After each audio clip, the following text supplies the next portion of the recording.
Mais avant de continuer, arrêtons-nous un tout petit peu sur la théorie des oies sauvages.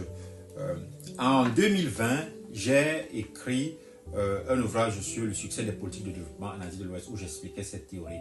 La théorie du vol des oies sauvages, c'est une théorie développée par l'économiste japonais Kaname Akamatsu dans les années 1930, qui est une métaphore pour expliquer la dynamique de rattrapage industriel dans les pays en développement. Vous savez que l'Asie était à l'époque en retard au niveau de l'industrie. Donc en fait, le principe de base est un schéma de formation en vol d'oies sauvages, parce que vous savez que les oies sauvages volent en forme de V. Donc, les pays suivent ce schéma de développement industriel, c'est-à-dire il y a un pays leader et il y a un pays suiveur. Le pays leader qui est en tête de vol commence par produire des biens simples, puis évolue vers les produits plus complexes à haute valeur ajoutée. Et les pays suiveurs reprennent à leur tour la production des anciens pays leaders et ainsi de suite. Donc ce processus crée une diffusion progressive de l'industrialisation dans la région ou alors dans la sous-région. Donc chaque pays montant progressivement en gamme ou en puissance. Donc les étapes typiques de ce processus sont étape 1, les importations. Le pays commence d'abord par importer les biens manufacturés. L'étape 2, c'est la substitution à l'importation. Donc, il développe donc ses propres capacités industrielles de production de ces biens qu'il a importés pour produire localement. Donc, et l'étape 3, c'est l'exportation. Donc, une fois la maîtrise de la technique acquise, il exporte ses produits, libérant ainsi l'espace pour d'autres industries à venir et plus sophistiquées. Et dans ce modèle, le rôle de l'État est important. C'est un modèle qui suppose un État stratège, un État qui planifie les étapes de montée en gamme, un État qui protège les industries naissantes par les tarifs ou alors par les quotas, un État surtout qui investit dans l'éducation, la recherche, la technologie et les infrastructures. Et si on peut adapter cela au Cameroun, nous dirions que c'est un modèle qui devrait s'adapter de façon stratégique. Dans le contexte camerounais, la théorie des voies sauvages devrait peut-être être reconfigurée selon les 3 axes principaux dans le cadre de la construction de l'État développementaliste communautaire. Donc, le premier axe, c'est de réduire les dépendances ou alors la dépendance aux importations.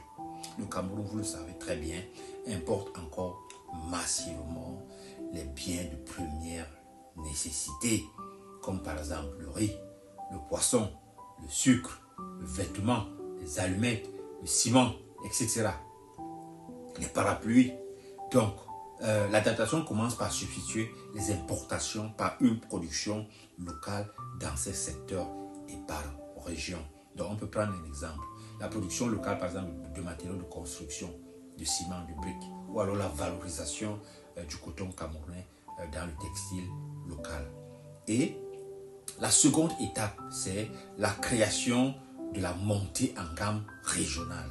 Donc, le Cameroun peut s'inspirer du schéma asiatique en coordonnant la montée en gamme de ces industries locales quand elles ont déjà maîtrisé la fabrication des biens de première nécessité, par exemple dans la SEMAC.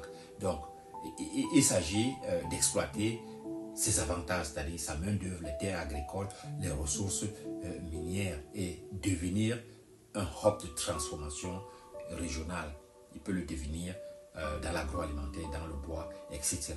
Donc, par exemple, l'exemple donc de cette transformation locale, par exemple, de cacao, par exemple, de l'aluminium à IDEA, peut faire du Cameroun un hub industriel dans la sous-région. Et la troisième étape qu'on peut emprunter à l'Asie, c'est faire émerger les champions nationaux. Le Cameroun peut appuyer ces entreprises locales pour qu'elles deviennent compétitives au niveau de la sous-région en finançant ces industries.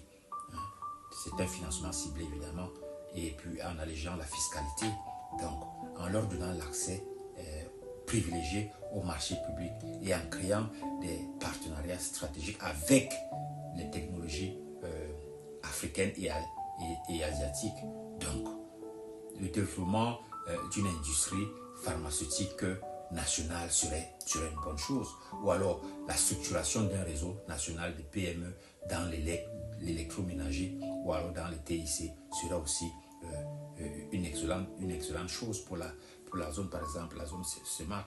Donc, c'est une théorie, l'EDC est une théorie adaptée à la souveraineté économique et contrairement à la vision classique centrée sur la compétition régionale, l'adaptation camerounaise s'inscrit dans la logique communautaire. Ça, il faut insister dessus. La production est enracinée dans les territoires, dans les régions, dans les communautés, dans les villages.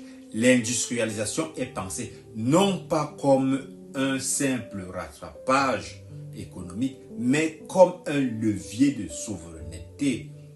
Donc, s'il faut que je donne une petite conclusion sur la théorie des oies sauvages, je dirais que l'adaptation avec l'EDC reprend cette dynamique dans un contexte camerounais en